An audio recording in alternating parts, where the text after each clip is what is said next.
Yes, guys, welcome back to Chasing Green Arrows. It's Monday, it's pre-season. We're here today to talk new signings. But first, hello, Mr. Dean Jones. Dean, how are you, mate? Hello, mate. Yeah, I'm very good. Yeah, this is cool. I love our new thumbnail for this one as well. Hope you all like it. New signings rated is how we've tagged this one. Look at Eddie. Don't forget to like and subscribe. But yeah, I'm very good, mate. I'm very good. Excited about this one because there is a lot to consider. We've got some proper elite players coming into the league. Some will flatter to deceive, and some will exceed expectations. And we're going to get some of it right and some of it wrong. So let's see who does the best guesswork and the best predicting right now. Yeah, mate, and FPL will get some right and some wrong with regards to their prices, because for some players, they'll feel like they've absolutely nailed the price point. Now look back at the end of the year and go, we were absolutely right to go 8.5 on Ekitike because he wasn't a 90-minute man. He was new to the league, and yeah, he scored 14 goals. Or they'll look back and go, Gyokeres, we priced him at 9 million. He took penalties. He played for the second best attack in the league, who went on and won the title, and he scored 25 goals, which is 5 more than Haaland and Salah. What were we thinking, giving him 9 million? Like, it's going to be, it's such a difficult thing for the Premier League to do when they bring players from new leagues. We're going to talk today about some of the signings that have moved within the league. Your Ait Nouri, Joao Pedro's, Adingras. But we're going to focus our attention at the top of the show on those that are new to league. And they're the ones that really interest me, because sometimes FPL will make a clanger and they'll make one of those players we're about to talk about. One of these players, no doubt, will be priced way too low, and he'll absolutely smash it this season. FPL will be going, what were we thinking? And guys, if you're watching on catch up, hello to you lot as well. We talk loads about the stream and everyone in the live chat we love. Come and join us live when you can. But if you want to drop a comment on the video and you watched on catch up, you guys are equally as important. And for all you chasers out there, we're now doing pre-recorded content. So when you subscribe, hit the notification bell, and every time we drop a video, which at the moment is like 2-3 times a week, non-lives, 10-minute videos, you'll be notified. So make sure you do that. Hit the buttons, come and say hello in the chat, drop a comment. And Dean, shall we start with Gyokeres? Because today it's been announced that Gyokeres is 9 million. And I thought that was very generous of FPL, knowing he's pretty likely, like 95% likely to be on penalties. Yeah, I mean, this is the first I've actually spoken about it. I saw it. Obviously, it's 10 o'clock in the morning here where I am. So I've only kind of seen this in the last few hours. What time did this actually come out? How long have you known about it? 3 p.m. And I've been waiting for it. They tweeted at midday going, anyone want Gyokeres' price reveal? Okay. So I was like, thumbnail made, get ready to react to it and make a 5-minute video. 1 o'clock comes, no tweet. 2 o'clock comes, no tweet. 3 o'clock, they dropped it. Okay, cool. So you haven't known too much longer than me. Yeah, I was surprised. I thought 10. I just thought 10. It just seemed the most obvious place to go for me. I think anything above that would have been off-putting. And I think 10 was enough to give you a real decision to make. I think 9, it's almost an easy decision to make. Like, there's not, I think I said this, I don't know if I said it on a reel. I think I we did the reels and stuff going into the season before the game was even launched. And I was like, we've been waiting for an elite striker to change this game since Harry Kane left. We needed somebody to make us think, give us one extra thing to think about. And this is the one. Gyokeres is the one. Because he could absolutely bang. I can't see him totally flopping. Obviously, the penalty factor is going to be huge for this game. And the comments I've seen so far certainly haven't put me off in that sense. So I think that any first drafts that were going without Gyokeres are probably being redrafted right now as people consider, I've got Bowen at 8, but surely I can find another meal and just get up to Gyokeres. All he needs is a pre-season brace for the world and their dog to transfer him in if they haven't already. I think the price point's fantastic. The fixtures aren't brilliant. The first 2 are good, Man United and Leeds. And then I think it's maybe Liverpool, Forest, City. It's a tough run of 5. They are at the bottom of most tickers. Yeah. But Gyokeres, as we said, is very likely to be on pens. Arteta was asked about that yesterday and pretty much insinuated there's very good penalty takers at Arsenal. They'll sort it out for themselves. Like we know if Saka and Gyokeres are discussing a penalty, it's going to be the main man, the talisman of the team, the goal scorer of the team taking them, and Saka's given them up before. I was looking at... Sorry, mate, go on. Yeah, no, I was going to say, like, it's not... If Saka was like the most reliable player in the world, then fine. But he's unfortunately not. Like, he's not terrible at them. He's just his average record for pens. Yeah, exactly. And I think that, like, if you're going to buy someone like this and you don't put them on penalties, then what are you doing? Like, his job is to score goals. And so just give him that responsibility. Let Saka do all the other wonderful stuff he does. Yeah. But he doesn't need to take these penalties anymore because you've got an actual expert to come in and do it. Worth noting, Odegaard took one in the other day in a preseason game against Newcastle because obviously Gyokeres and Saka weren't on the pitch. Yeah. It's going to be proper fun now. Arsenal, we know, create a lot of chances for their number 9s. We have seen Moreno play there at times last year. We saw obviously Havertz. We've seen Gabby Jesus. You could argue they've not had like a 20-goal a season number 9 out-and-out striker since, I don't know, Van Persie. Like it's taken them a while to get this guy. I'm proper excited for him to join the league. His Champions League record last season was averaging a goal a game, because everyone will go, oh, it was in Portugal. Look at his numbers for Sweden, compare them to Isak's numbers for Sweden. Look at his numbers in the Champions League, compare them to Isak's numbers in the Champions League. Like, this guy does it on a very good stage. Not week out, admittedly, but he has done it, and he's 27. He's at the peak of his career. He's scary. He's scary. This is the thing. I don't think people might not realize, like, how formidable this guy can actually be. Like, he's got a bit of Haaland in him, in the fact that he's so powerful and determined, and he'll whack a ball so hard. He's good on the break. In transition, he'll really help Arsenal when they need that. He's ruthless. Like, these are factors that Arsenal have been missing. And the other thing that you've always had with Arsenal was, like, you know, say it's Havertz or someone, like, just not taking those big moments when they come all the time, being a little bit too flaky, being a little bit too soft, or even going the other way like Havertz and kind of losing his mind in a split second and costing his team. Gyokeres, I'm just not seeing it. I genuinely think this is a game changer for the league and for Arsenal. And I think it affects Saka ownership initially, because I think that was Saka 10 or 10.5? 10 and priced for penalties, and he ain't going to be on them. Exactly. So I think that for now is just shoved aside. Like, Saka ownership, I can't see being high at all for now. And he's going to have to go on a right tear up to kind of get him back into our thoughts. This is the guy you need. Mate, game week 2 is going to come round, and everyone's going to want an Arsenal attacker, which is why so many will start with Gyokeres game week 1, because game week 2, Salah goes to Newcastle. Haaland plays Spurs, but there's a lot without Haaland, and people were going to be... Palmer goes to West Ham. You could captain any of those guys, sure, they're fine. But Gyokeres at home to Leeds is the standout captain. Yeah, in game and week even 2. That first one at Old Trafford, mate, it's not exactly off-putting, is it? I mean, we shouldn't see that and see a tough fixture anymore. Mark's already gone with the no way he plays 90, no training since end of last season. I saw some pictures the other day of Gyokeres on a beach, and I think he looks in pretty good nick. I think he'll be all right. I think he'll be able to handle Man United.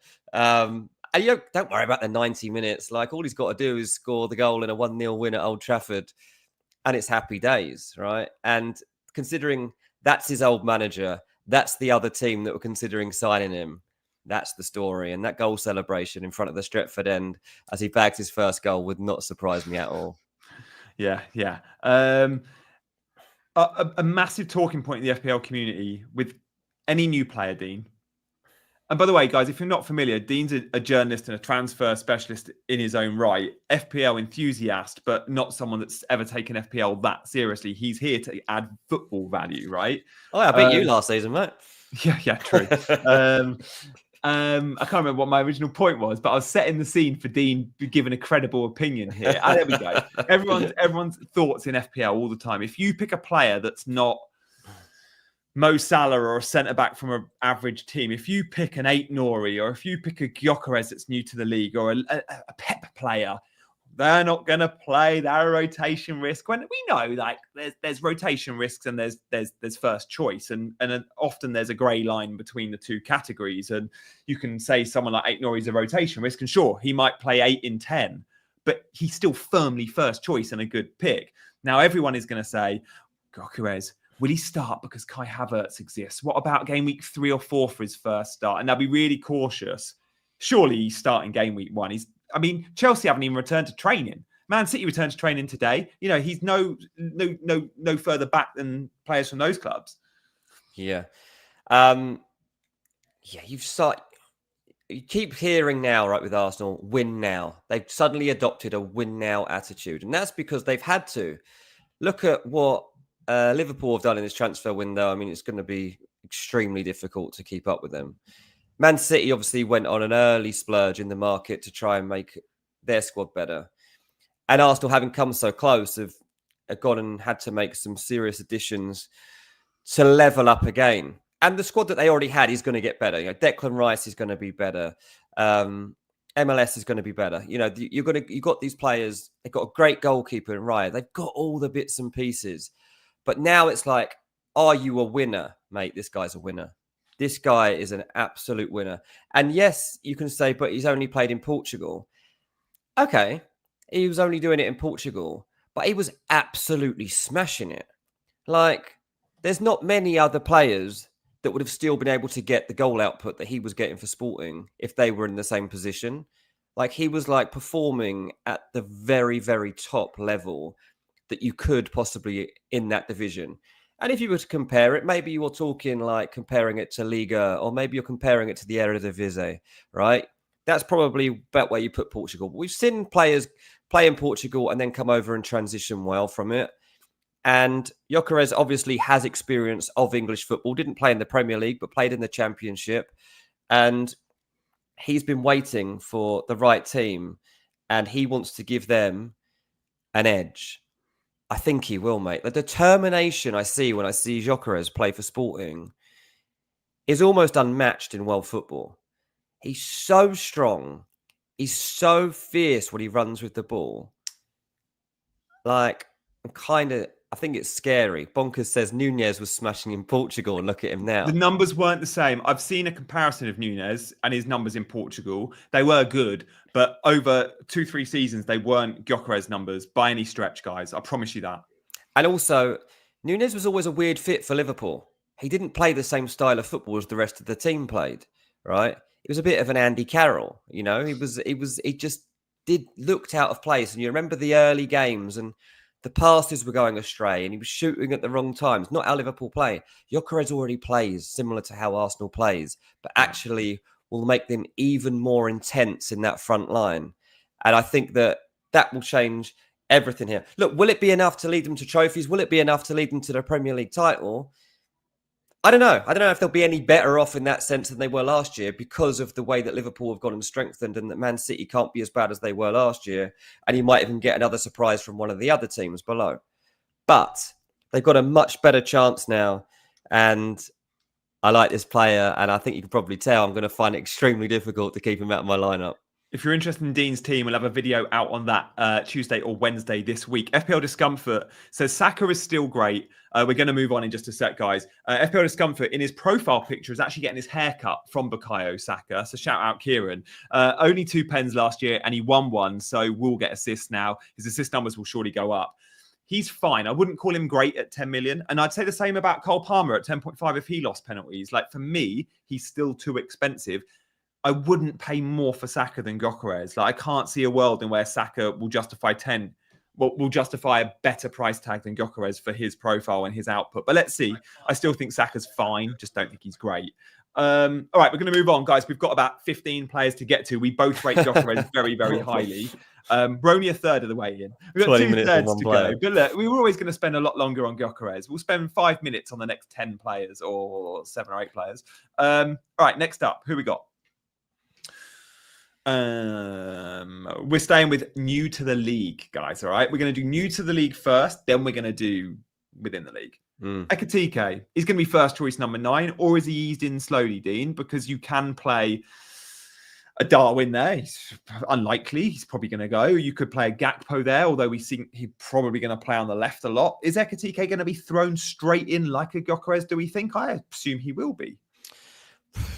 Yeah, but obviously we're waiting to see what else now happens in that Liverpool Good front point.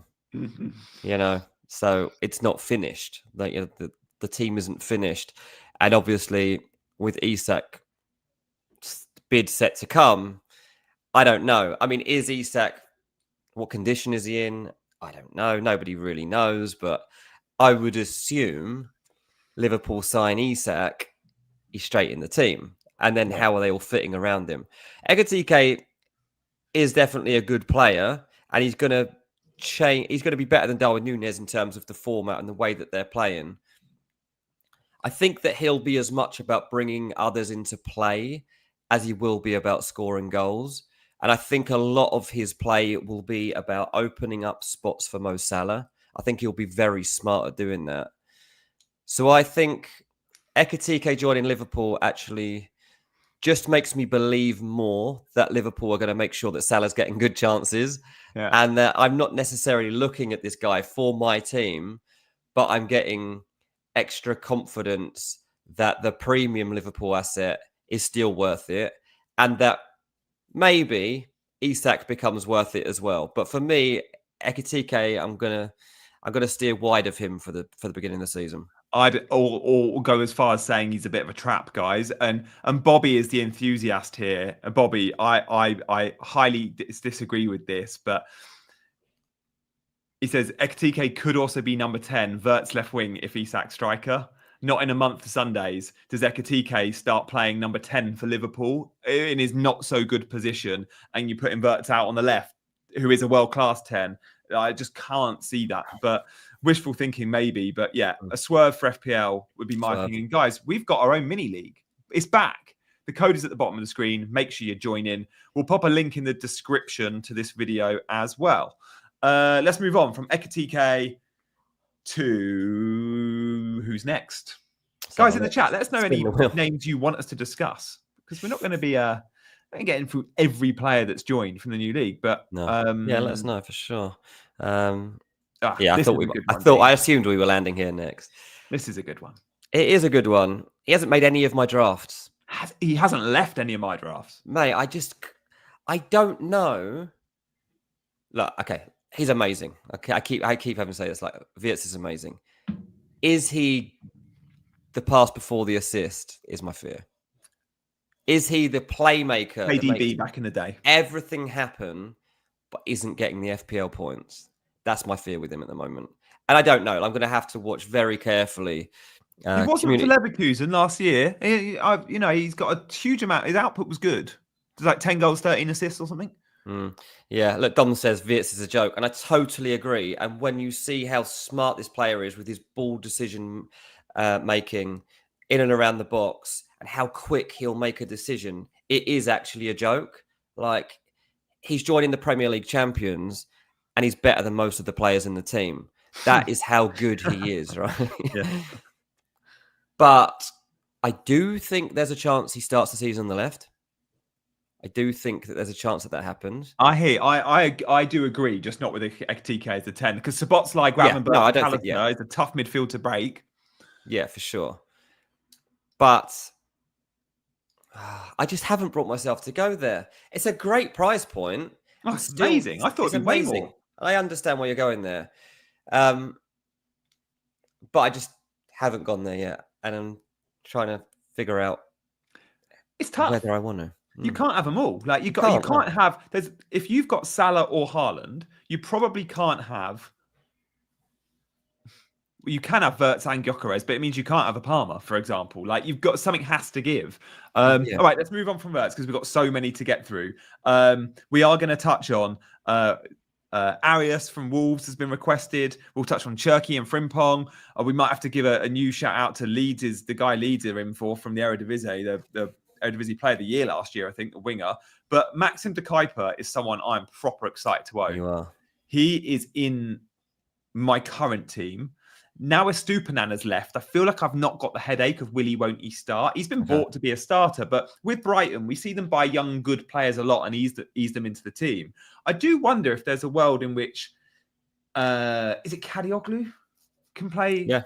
Can play. He's a right back. He's left-footed, but he plays as a right back mainly, I think, or vice versa. my point is he can play either side. There is a world in which Kadioglu plays left back and Veltman, who the manager loves, plays right back, and the Cuyper's on the bench, and I'd be like, should I have seen that one coming? Yeah. But I don't think that happens, and I need to watch pre-season a little more. And I really want to punt on the Cuyper game week 1, but there's a part of me that goes, could he play Kadioglu left back? Who was the Brighton? Who was the Brighton troll from first draft last season? Who was the Brighton player we all had? Oh, Barco. He went out on loan to like Spain. Everyone and his dog had Barco. Yeah. Last night, FPL Friday just said it. Barco 2.0. And every time I hear someone talk, I'm like, who was that Brighton player? I couldn't remember it until now. But yeah, Barco, and then he wasn't even in the game. He wasn't even in the game. He wasn't on the bench game week 1. Like, the Cuyper's obviously going to be different to that. But at 4.5, where does he land? So it's not just where does he land in FPL overall, but where does he land in terms of 4.5 defenders as an asset? And his competition is fierce because we've got some good choices, right? So a lot of people are picking Wan-Bissaka. A lot are going with Udogie. A lot are going with Konsa. You've obviously got Van der Ven in there too. Not Gahey. They're probably the main ones that I would kind of highlight at this moment. Your boy Anderson is 4.5 million and a beast at the clearances, tackles, interceptions, blocks. And there's this new Bournemouth defender, Truffert. I don't know how you pronounce it yet. Yeah. But on Ranks FC the other day, Jack was singing that guy's praises. Is he a fullback? I think so. It was like, this guy is going to be overlooked early on and might actually bang. So I was like, okay, you've put that on my radar. But anyway, the Cuyper, he's top 4 out of all those names that we're talking about. So, yeah, a really interesting one for us to consider. It's like a 1 in 3 man for attacking returns. It's insane. His numbers are very good going forward. Oh, by the way, he also takes pens. Like, it's unlikely Brighton are going to let him take pens, but he can take a penalty. Like, I'd assume if Danny Welbeck's on the pitch, he's taking pens. Obviously, Joao Pedro was their penalty taker last year. Yeah. All right, let's move on from Maxim. Unfortunately, he plays Fulham first week, so he's going to get no points. Other 4.5 million defenders I like, by the way. Senesi's 4.5. Again, Bournemouth guy that will pick up all those extra clearance points. And as will Agba do at Wolves. They're all rate really highly. But let's stick on the Wolves theme. Mate, this guy, I didn't know who he was before the Club World Cup. I saw a stat. I think he either produced the most chances or the most big chances in the Club World Cup. Okay. He takes free kicks. We saw him score a great free kick in the Club World Cup. He takes penalties. And again, Wolves have lost their penalty taker. Does Strand Larsen take them? Or does Arias take them? 5.5 million. I was surprised. Yeah, well, this is one that this is kind of an unknown, isn't it? This is a proper punt. This is a punt. And as the makers of the game, you just kind of pitch him at a point where you can't really lose. Like, you could take a risk at 4.5, and it turns out to be in every single team by game week 5 or something. Yeah. As we've seen, we've seen that happen in past seasons where players have just been totally underestimated, and you get, one player that ends up playing every week and getting points. But I think at this point, they've played it safe. I don't think there'll be that many people jumping on it. And he'll be someone that potentially grows on us as the season goes on and we see where we're at. But Wolves recruitment is very good in that region. They really focus on it. And so I do think the signs are there that could be a surprise one. I look at the 5.5 mids and there's a lot of them. Like, you can go for the ball recoveries monsters like Caicedo or Elliot Anderson. Which is the obvious place to go, yeah. But then you get like an Adingra or an Arias who you're like, they're going to play front 3. Not so good teams, but they're going to be in really good positions on the football pitch and they're talented footballers that you just maybe tempts you. And I must admit, I do like Arias. I need to see his pre-season minutes. And again at Wolves, a bit like Brighton, when they buy these unknowns from very different leagues outside of Europe, often I think those players that are maybe coming from the other side of the world take a little bit longer to be integrated into the team for whatever reason. It could fitness thing, a language thing, a cultural thing, whatever. It can take a little longer. I wouldn't be surprised if John Arias becomes one of Wolves' main men. But does it take him 10 weeks to do that? I don't know. Maybe. Yeah, maybe. I mean, someone just said in the chat, Johan, if Wolves didn't have City as their first game, then maybe. But look, do we definitely have to see City as a bad fixture? Do we have to? Like, we tend to, but Wolves are at home. Yeah. It's a chance on the first day to catch them off guard. It's the chance for your fans to have a massive moment. They need lift off Wolves this season. They're planning to bounce back from the miserable one, really, last year and get back on track. So I wouldn't be surprised if the Wolves didn't lose that game. Let's put it that way. And so Me neither. It's mate, Wolves since Gary O'Neill left, Wolves are all right. Like Wolves are quite good. Like low key good performances for the run-in. Like the results were average, but their performances under the new manager have been really good. Yeah, absolutely. Right. So let's move on from Arias to let's talk Frimpong, because Frimpong is let's talk Cherki. That's the first time I didn't wait for the producer. We'll go Ryan Cherki instead. We'll go Cherki instead. I mean, I guess it makes sense. Let's not take long on Cherki because very few are going to pick him because they know Pep Roulette. He's not nailed. He's probably not starting the first 3 games. Like I reckon Cherki probably starts 4 of the first 10 on an average. How many would you say the first 10 Cherki's going to start if you were to guess a number? It's tough because I would have said you start the first home game, but it's Tottenham and they don't have a great record in there. And so I think he'll go with players that you can definitely trust defensively. So I think he'll miss that. So I think he'll start in the first 10. I think he'll start 5 of them. Play at home, guys. Give me some numbers. Yeah, I think he'll start half of them. The one I would, I'm going to have in mind for him is going to be Burnley at home, game week 6. It's a chance to, assert your authority. He's brilliant, right? He's so skillful. I'm not sure what his mindset's going to be. He's been talked about coming to the Premier League for 2 years or so now. And he's certainly got a high opinion of himself. And I'm not saying it's a bad thing. He's got an ego. Yeah. And he's going to want to live up to the hype around himself, especially from where he's from. He might not have that hype in the Premier League yet within England, but in other parts of the world, they love this guy. So he's got a lot to live up to. It'll be interesting. Obviously, a Riyad Mahrez type player on the ball, kind of, in terms of the things that he will see that other people can't, and he can pull out tricks that other people can't. But will he become an asset like Riyad Mahrez was at some points? Don't know. Guys, we've got 214 of you watching live and loads on catch up as well. So thank you for your support as always. We're doing things a little bit different on Chasing Green Arrows this season. And if you want to support that, we'd love you to consider hitting that subscribe button, hitting the like button, and watching our pre-recorded content that we've got dropping throughout the week as well. Expect some 10-minute vids. And look, in all honesty, guys, all those short videos, that's the clickbaity stuff that all the YouTubers will do because they do it for a reason. It's the ones that get them the subs. I do it myself on my channel, right? You don't see me doing 2 hours of lives a week pre-season. Well, Chasing Green Arrows is doing that for one reason and one reason only. And it's not for views. It's not for likes. It's not for subscribes. We don't get them on the lives. It's to interact with our audience. It's to speak to you lot. It's to be loyal to our chasers. So if you want to show some appreciation for that, please do hit those buttons to make it absolutely worth it. Sound like you used to work on the shopping channel there, mate. That was a very good sell. I'm used to it. I'm well versed. But no, genuinely, that's all completely honest stuff. It is honest, yeah. We've got a community here, and we definitely want to keep that. However you want to grow.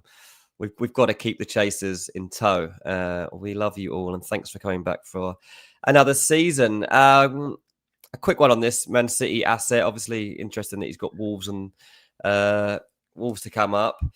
I'm not really sold on Ait Nouri, but how many starts in 10? Play at home. 8 for me. I'm not worried about the starts. I think he'll start. Yeah, it's his first choice. It's definitely first choice. It's that I still think Man City can see goals. And he doesn't benefit from the defensive points that the centre-backs do. Yeah. Full-backs have been penalised this year. Yeah. traditionally, he should be a great player for us to have. And I think just like at the moment, if I was going to shop at 6 mil for a player of that type, I don't think it would be him right now. It might become him, but for the start of the season, I don't think I'll be picking him.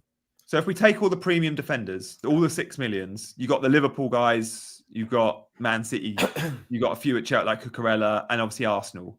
Do you go for a 6 million nailed centre back like a Gabriel or a Van Dijk over Ait Nouri? I do. I think many are. It's the only, I don't think I'll start the season with a 6, but in my latest draft, I have got one, and it's Van Dijk. So, yeah. I have.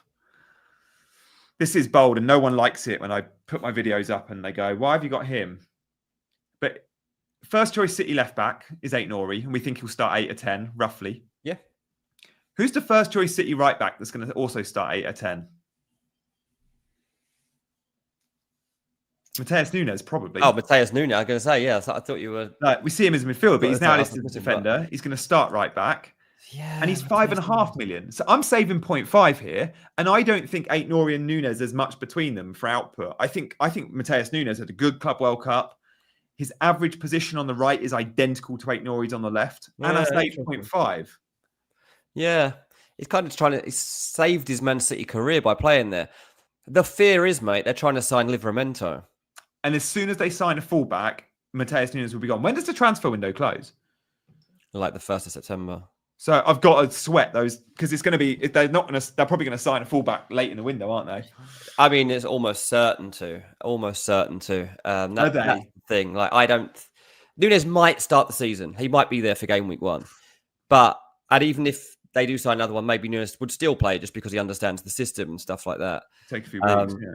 JP says Kushanov will play RB right back over Nunes. I mean, Kushanov, he's fallen off the face of the earth. He's had one start in 6 months, mate. Yeah, I mean, I don't really know what's gone on there, but that would surprise me. But if you're telling me, this changes it for me, because I knew they're linked with fullbacks, and I probably in my head had, there's a chance they'll sign a fullback. But if you're telling me that it's a priority and they're very likely going to sign a fullback, then Mateus Nunes is a silly pick. Yeah, I would be surprised if by deadline day they haven't signed a right back, because they are definitely making inroads, and they are trying to get Livramento, and they're being quite persistent on it from what I understand. Newcastle really cannot afford for that to happen. Like, they can't, like, he was like they've had him in waiting for when Kieran Trippier left, and now's the moment, and Livramento was already in the team last year. Yeah. And they're losing players. They're not signing their top targets. Livramento is one that, like, absolutely he's not going. He's not going. If City pluck him away, then Newcastle are in big trouble. But yeah, Livramento must be 40 or 50 mil, says Bobby. Yeah, I mean, it's going to take a big offer, that's for sure. It really is. And I'm guessing, like, oh yeah, I don't know why Chelsea don't have a buyback on players like Lewis Hall and Livramento. Yeah. Right. Or maybe I can't remember if we sold him to Southampton and then Southampton, or was he on loan? I can't remember if he was on loan at Southampton or a loan with an obligation, but like, he's such a good player and he'd be perfect for City. But Ait Nouri, in summary, I don't mind. I still think he's a good pick, and he did get more attacking returns than any other defender in the FPL last year, and he was playing for a team that didn't score many goals. That's a good point. So put him in a team that does. I actually prefer Ait Nouri to Gvardiol, and many don't, but yeah, that's right. City centre-backs will not pick up any defensive contribution points because they're never under pressure. They've got to earn 10 actions of clearances, interceptions, tackles, blocks. Yeah. Well, they earn like 5 a game because they've always got the ball. The centre-backs are in-possession players, not out-of-possession players. Yeah. So that's why I quite like Ait Nouri. If I'm going to go for a City defender and it's 6 million, it will be Ait Nouri. Yeah, absolutely. CH is just doing a lovely recap in the comments section. Heather must have asked what we've been talking about. And CH says, well, they've covered Gyokeres, Ekitike, Wirtz, Cuyper, Arias, Cherki, and Ait Nouri. Heather, if you did join us late, welcome back. CH is getting ready for the chapters, and guys, we're adding chapters to all of our videos. So if you don't like the hour-long streams and you just want to hear about Frimpong, well, you'll know you can get to him because we're going to get to him soon. Matthew, thanks for your question, but we can't take that in today's show because Tielemans is not a new signing, so we can't do that. Come back to us next time we're live, and we'll take that. Right, let's move on. Any requests as well? We've got one that's moved within the league and one that hasn't. They're both 6 million. Frimpong had more opposition box touches and goals than any other player in Europe's top 5 leagues defenders over the last 2 seasons. Frimpong is a beast in attack. We know that. He's going to be fun, isn't he? He is. That Wirtz, that Gyokeres picture is funny. So you prefer Frimpong then to Gyokeres? Yeah, I do. And everyone's going to say, like we said earlier, rotation risk. But my simple question is he going to be first choice? And I think everyone says, does he start game week 1? They probably think he does. Well, Slot isn't a manager that rotates his back 4 much. I think, again, we're looking at 8+ starts out the first 10. Therefore, he ain't a rotation risk for me. Well, Insane Gamer says avoid. I think Bradley will start. No. If Bradley starts game week 1 and Frimpong's fit, I'll eat my hat. Doesn't make any sense. It doesn't make any sense, does it? They wouldn't have gone and bought Frimpong if Bradley was going to. If Slot wanted Bradley as his first choice right back, they would go and they would have bought a kid that can compete with Bradley. They wouldn't have spent 30 million on a first choice. No chance. Yeah, I think that Liverpool are going through a transformation. We're going to see a different style of play. We're going to see different personnel, and so last season's kind of redundant. Yeah. They did it. They did the business, but they ain't going about it that way anymore. They're changing. And last season, Slot did what he had to do to win a title. This season is kind of moving towards his actual vision of how Liverpool stamp their authority for a longer period of time on not just English football, but European football. Yeah. Frimpong is going to be central to that, not Bradley. So I agree with you. I think that Frimpong starts, man. I'd be very surprised if that's not the case. Yeah. Gyokeres, good attacking returns last year. He won't be as advanced, I don't think, as Frimpong. They can't both bomb forward all the time in a back 4. That is my only concern here. Like, we're used to seeing Frimpong at international and club level playing a back 5. Like, effectively, he's a right winger. So how does he adjust to a back 4, Dean? Or does... Slot's not going to change his formation. It's Slot's a 4-3-3 guy. Yeah, I mean, this is going to be the evolution of football. I think we're going to get a more chaotic season anyway, in terms of the types of formations we're going to get across the board in Europe. I know that there seems to be in coaching circles an opinion that the football that we've been watching that Pep Guardiola brought into the league is ending. Yeah. And people aren't just going to pass it around the back, try to keep the ball, and then they'll go and do their all the things that have become atypical of a Premier League team. I think we'll move on from that. And I think we're going to get more like high intensity, chaotic stuff. So maybe we will get them going and maybe someone ends up dropping back. I just think we'll see more different patterns of play. I think the game is about to evolve to stuff that we perhaps haven't seen before. Yeah, we do have a poll. Which one, if you're picking one? And Frimpong is edging it 56%. Slot's actual vision seems like it's worse than having 2 no inverted fullbacks, bought 2 second forward, so more open. Yeah. It's going to be interesting to watch this one. I think Frimpong is a good game week 1 punt. I don't hate it, but most are going Van Dijk, and I do know why. I do appreciate Van Dijk. Safer, man, right? For the first, you've got like Bournemouth at home and stuff. Like you just take the safe option, I think, for that one. Knowing you've got Salah already for the output, I think you just take Van Dijk for now. And we know set-piece goal threat, Van Dijk is very good at winning headers.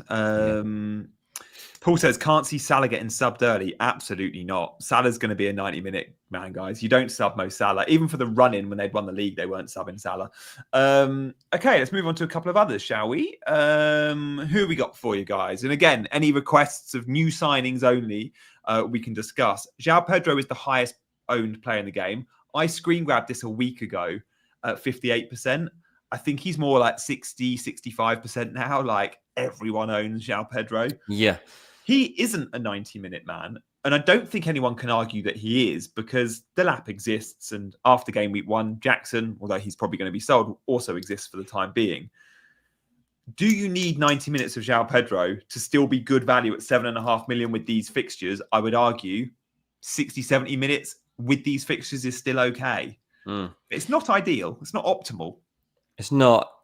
And now that Gyokeres is in the game, that ownership might change because obviously a lot of that 58% had put him in their team before today when Gyokeres came into it. Yeah. And so, for example, for me, we were drawing up drafts last night, and when I went to bed, I had Joao Pedro in.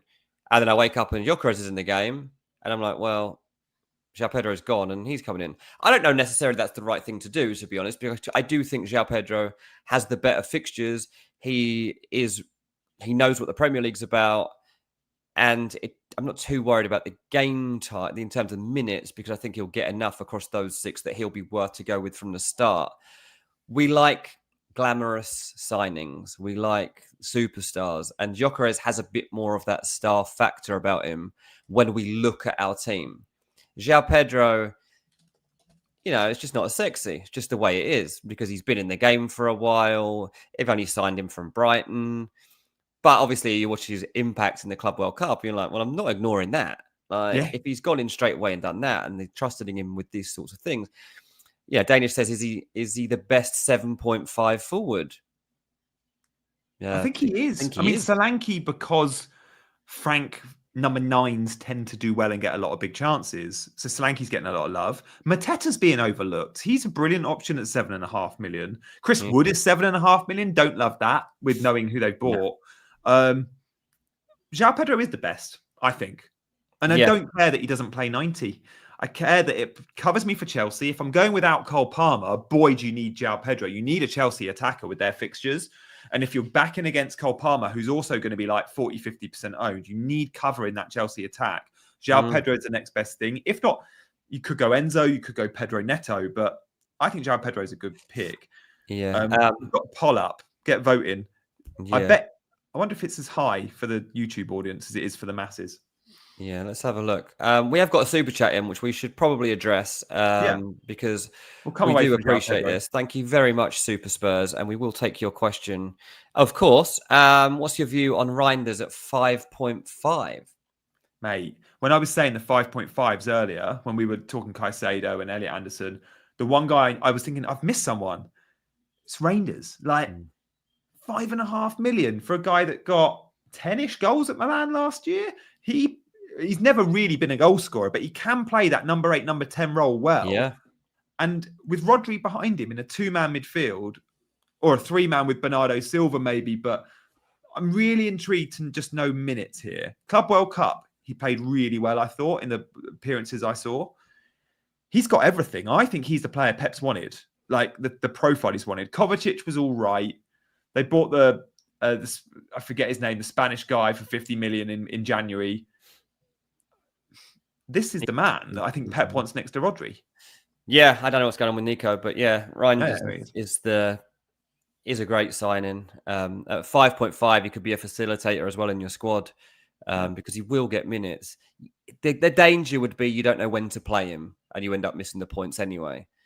That's the danger of it, where you could go and get a Caicedo and just leave him in at that kind of price point and know that they're going to be playing every minute of every game. And you'll get all the points. I just feel if someone like Reijinders, you don't know how much you can count on them to be out there. And that's why you'll kind of want to do a watching brief on it across the first weeks of the season to see where he's at. I wouldn't be surprised if he starts 9 of the first 10, but I wouldn't be surprised if he starts 4. Yeah, that's exactly. the problem with him. I feel I cannot gauge. It makes sense that he would. Man City have got one pre-season game, guys. Just want to point that out. One pre-season football match. That's going to be a good indicator to who gets 60 and who gets 30. Or maybe Pep just gives everyone 45. But the 60-30 balance I think we might get, knowing there's only one game, could be one to monitor. And again, combinations. Who plays next to Rodri, who we know will start? If it is 45 and you see Kovacic next to him, and then the other 45 you see Reijinders, maybe Reijinders doesn't start game week 1. But look at that, and we'll bring you a full debrief from that Man City preseason friendly. Yeah, absolutely.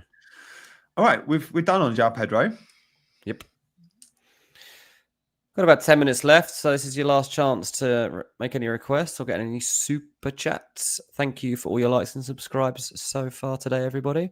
Do you want to talk us through this one, G? Mate, that shirt is messy from Sunderland. Like, I like Hummel and I like the arms, but the logo being a weird shape with then Hummel written below the logo, you can't even read it, and then a very wacky W88. Like, it's an ugly shirt combo. That. Yeah, I mean it's a little bit Athletic Bilbao.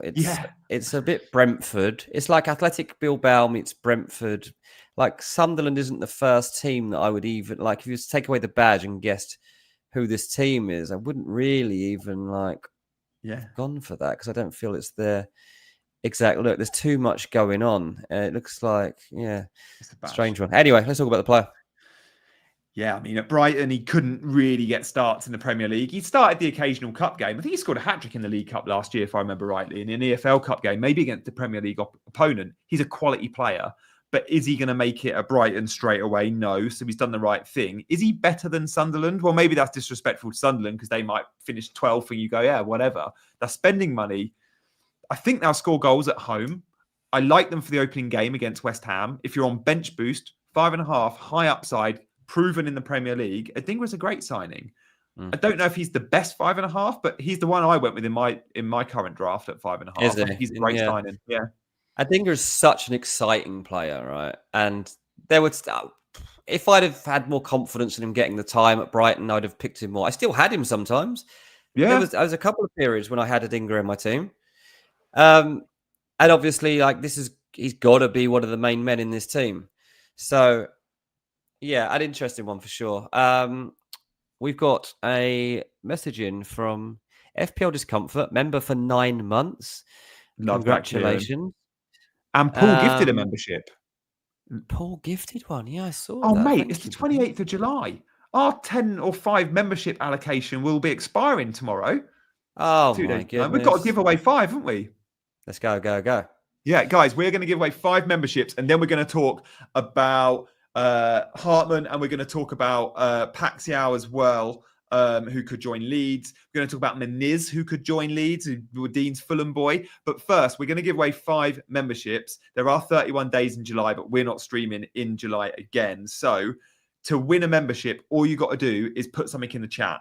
If you haven't liked and subscribed, you cannot win one. I should just chuck that in. As a member, you're going to get extra content from me and Dean this week. So, guys, in the next 30 seconds, we will be dropping the membership. So spam the chat, hit the like, hit the subscribe, and you have a chance of winning. Yeah. On the question he asked about Hartmen as a 4 million enabler, I mean, loads of people won't even know who he is. I don't. Signed him from Feyenoord. It's joining with high hopes. Like, he's got a good pedigree for sure. And he is likely to start at left back. That's what I've been told. For Burnley. Oh, he's Burnley. I didn't even know that. Yeah. Sorry. Yeah. So he played for Burnley. Burnley signed him last month. So it is a decent enabler. It's like the Twanzebe level, you know. Excuse me. Sorry. We don't know yet that he definitely actually starts at left back. There are a couple of others in that Burnley squad that will be competing. So we have to wait to see whether he's actually in the team, as far as I know. But yeah, one to keep an eye on for sure. And thanks for putting it on our radar. Guys, we will be hitting the button of gifting any minute. It's not me or Dean who hits it. So it's coming. I promise you, it's coming really soon. I did say 30 seconds. It might have been a bit longer. Is it Paixao? How do you pronounce the winger coming from PSV that was Dutch Player of the Year last year? I don't know. Oh, Getty won, Angel won. Good stuff, guys. Thank you for your support as always. Heather won. I mean, it's a lot of money to spend for Leeds on a winger. How do you fancy Leeds? Like, players like Nonto we're familiar with, but they're going to score goals, aren't they? But that's at a team. That has to work for Leeds this season. Like, there can be no relegation on the horizon, and so I've got to back them to do the business in this market. Sunderland have obviously made a big splash going into this window. Like, they've gone for it early and have probably outdone Leeds so far, but this is kind of a retaliation strike. And so, it's a good one. It is a good one. So people that I speak to are excited and optimistic about it being a good signing. Yeah. So until we see it, we obviously don't really know, and we're going to steer clear of teams like Leeds until we actually see that they're the new Wilfred Nunto. But one for your watch list. Yeah, like that very much. Guys, if you've got any in the chat that you want us to mention, any players, any new signings, we are taking, we can do one or two more. Who else is new to the league? Oh, I think we've gone through a lot. Kudos at Spurs, moved within the league. He's been a popular one. Is he going to be the new Mbermo, Dean? Like, could we see that? Like, is Frank going to turn him into this output monster out of nowhere? We know he's got the talent, but it's a big ask. Yeah, he's getting into quite a few of my drafts, I have to say. It's a good price point, 6.5 for him. He's getting into my drafts. So I think he'll do well. Yeah. I think he's really determined to do well. And so, sorry, I'm just reading because everyone's talking about Paixao going to Olympique Marseille, and there was a Romano tweet just as we started this show. To say that the deal is in place for him to go to Marseille, despite Leeds putting forward a late bid. So he won't be very good in FPL this season unless you're playing the French version. He's gone to play for De Zerbi. All right, guys, in that case, I reckon we might call it because we've done pretty much an hour and we are, we're going to call it. But we will be back on tomorrow, I think maybe tomorrow, maybe Wednesday, with a couple of pre-recorded videos. We're also going to do members-only videos later this week. And of course, Monday nights are Chasing Green Arrows nights. If it's 6 p.m. or 7 p.m., it's always one of them on a Monday. We want you there with us. So we'll be back, as always, next week. Any final thoughts from you, Dean? CH is complaining about 51 minutes. We've got to go and record our pre-recorded videos, CH. We've got to get... It's 7:58. Yeah, we do 7 to 8. Granted, we're sometimes late. But CH, I think, has been keeping track of time because she's been doing the chapters. Yeah. It's good, though. We want what it is, CH. I want our videos to always be under an hour because as soon as they're over an hour, catch-up views don't exist. People see an hour and go, oh, but if they see 51 minutes, they might just watch. Yeah, CH says, not complaining, just being factual. Tino Barry, we didn't discuss. Michael, that's a great one.